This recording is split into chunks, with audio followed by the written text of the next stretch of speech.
నీరజ, నేను నీకు ఆ రోజు ఏం చెప్పాను గుర్తుందా? నేను ఏం చేసినా నా టార్గెట్ భరత్. భరత్ని పెళ్లి చేసుకోవడం మాత్రమే అని చెప్పాను కదా. అవును మేడం, చెప్పారు.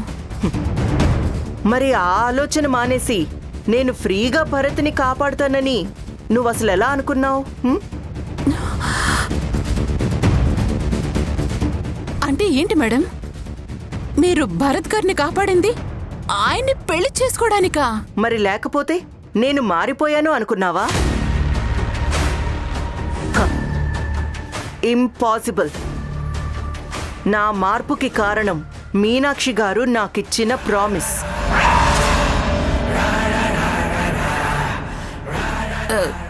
ఏంటి మేడం, మీనాక్షి గారు మాట ఇచ్చారా?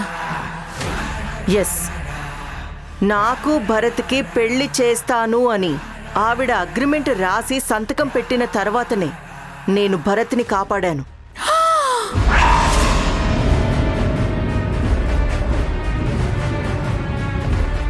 ఆ విషయం గురించి నేను మాట్లాడుతుంటేనే నువ్వు దొంగచాటు నుంచి ఆవిడ నాకు దండం పెట్టింది చూసావు. అర్థమైందా? వామ్మో మేడం, మీది మామూలు పర్ఫార్మెన్స్ కాదు మేడం. మీ గురించి ఇంత తెలిసిన నేనే మీరు మారిపోయారని నమ్మేశాను మేడం. మీరన్నది 100% నిజం మేడం. మీరు అందరిలాంటి వాళ్ళు కాదు. పులి వెజిటేరియన్ గా మారింది అంటే ఎవరు మాత్రం నమ్ముతారు మేడం? నా అలాంటి పిచ్చిది తప్ప. అయినా మీరు కూడా కాస్త ఆలోచించాలి మేడం. మీరు చేస్తుంది కరెక్టే అంటారా? మీ మీద చూడండి, అందరూ ఎంత అభిమానంగా ఉన్నారు. ఇప్పుడు మీ ఒరిజినల్ క్యారెక్టర్ మళ్ళీ మీరు బయట పెట్టారే అనుకోండి, అందరి ముందు మీరు దుర్మార్గులైపోతారు. అందరూ మిమ్మల్ని తిట్టుకోరు? 100 మంది తిట్టుకుంటే మాత్రం నాకేంటి నీరజ? నాకు కావాల్సింది భరత్. నేను బాధపడుతున్నప్పుడు, నేను కష్టాల్లో ఉన్నప్పుడు ఈ 100 మందిలో ఎవరు నాకు సహాయం చేశారు చెప్పు?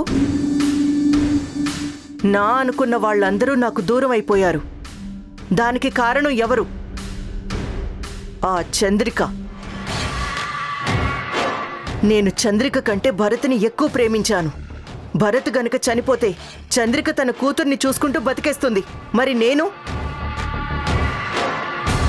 భరత్ ప్రాణం పోతే నా ప్రాణం పోయేది. మరి నా ప్రేమ గొప్పదా, చంద్రిక ప్రేమ గొప్పదా? ఏమో మేడం, ఎలాంటి ప్రశ్నలకి సమాధానం చెప్పడం నాలాంటి వాళ్ళ వల్ల కాదు.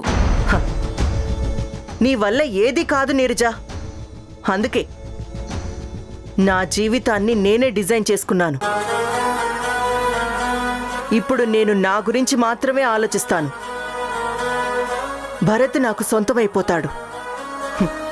భరత్ని నేను పెళ్లి చేసుకోవడం ఖాయం. దానికోసం నేను ఏం చేసినా సరే అది న్యాయమే అవుతుంది. కాబట్టి నువ్వు ఎక్కువ ఎక్స్ట్రాలు చేయకుండా ఇదివరకు ఎలా ఉన్నావో అలాగే ఉండు.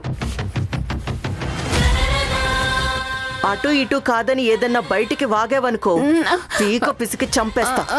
అర్థమైందా? అర్థమైంది మేడం.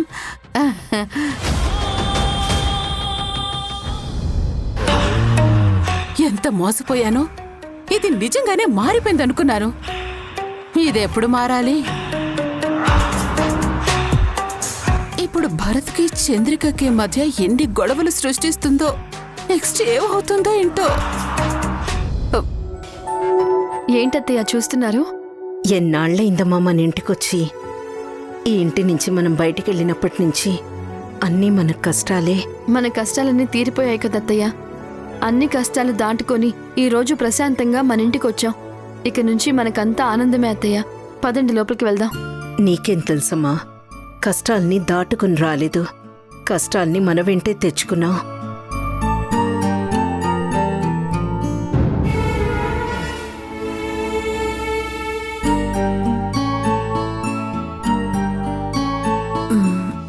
మేడం, మీనాక్షి గారి మాటలు విన్నారా? మనం ఈ ఇల్లు దాటి వెళ్ళినప్పటి నుంచి అన్ని కష్టాలే అంటూనే మిమ్మల్ని చూశారు. దాని అర్థమేంటి? ఆమె అర్థం నాకు తెలియదు కానీ నువ్వు మాత్రం నా పక్కనుంటే నాకన్ని కష్టాలే నీర్జా. మేడం, అంత మాట అనకండి. ఓవర్ యాక్షన్ చేయకుండా లోపలికి పద. రా.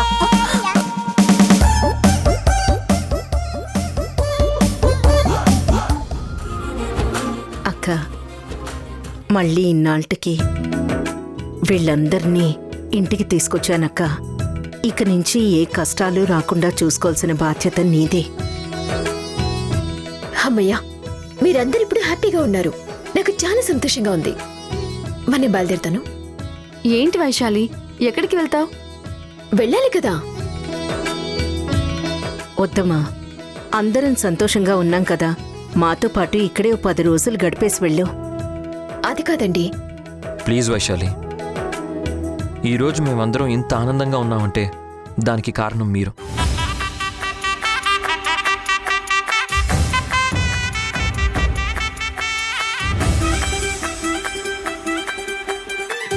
అమ్మ ఒక్కతే కాదు, నేను కూడా రిక్వెస్ట్ చేస్తున్నాను.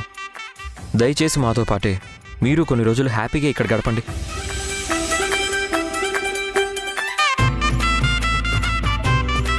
కొద్ది రోజులు ఈ కేసులు, కోర్టులు, గొడవలు ఇవన్నీ పక్కన పెట్టి అందరితో హ్యాపీగా గడపమ్మా.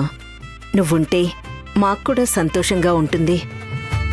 సరే, మీ ఇష్టం. మేడం, ఇక మనం కూడా బయలుదేరదామా? హ? ఎక్కడికి వెళ్ళేది? మీరు ఎక్కడికి వెళ్ళటానికి వీల్లేదు. మీరు కూడా మాతో పాటు ఇక్కడే ఉండాలి. నువ్వు కూడా అన్నావా? అత్తయ్య గారు 1కి 10 సార్లు నువ్వు ఇక్కడే ఉండాలి అన్నారు. తనతో పాటు నువ్వు కూడా అంటున్నావు. ఇక నేను మీ మాట ఎప్పుడు కాదన్నాను చెప్పు చంద్రిక. అలాగే ఇక్కడే ఉండిపోతాం. నీర్జా, నువ్వు వెళ్ళి కార్లో ఉన్న బ్యాగ్స్ అన్ని రూమ్ లో సర్దు. అలాగే.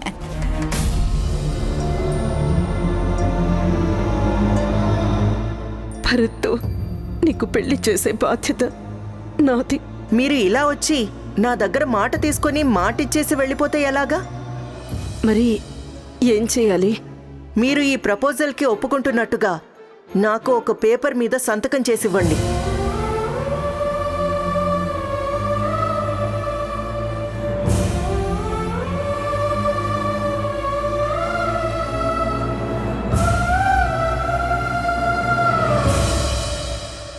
ఆంటీ, ఆంటీ వచ్చినప్పటి నుంచి చూస్తున్నాను. మీరెందుకు చాలా డల్గా ఉన్నారు? ఇది మీరు హ్యాపీగా ఉండాల్సిన టైం కదా. ఇలాంటి టైంలో మీరు ఎందుకు డల్గా ఉన్నారో నాకు తెలియడం లేదు. వచ్చినప్పుడే మిమ్మల్ని అడుగుదాం అనుకున్నాను. సరే, ప్రయాణం చేయటం వల్ల ఏమైనా డల్గా ఉన్నారేమో అనుకున్నాను, కానీ ఇప్పుడు కూడా మీరు ఇలా ఉన్నారు అంటే మీ మనసులో ఏదో ఉంది. ఏమైందో చెప్పండి ఆంటీ. ఏం చెప్పాలి? కొడుకు కోడలు ఇన్ని రోజుల తర్వాత సమస్యలన్నీ తీరిపోయి సంతోషంగా ఉన్నారని ఆనందపడాలు, లేదంటే ఆనందంగా ఉన్న కొడుకుని కోడల్ని విడదీయాల్సి వస్తున్నందుకు బాధపడాలో తెలియటం లేదు. ఏమంటున్నారండి మీరు?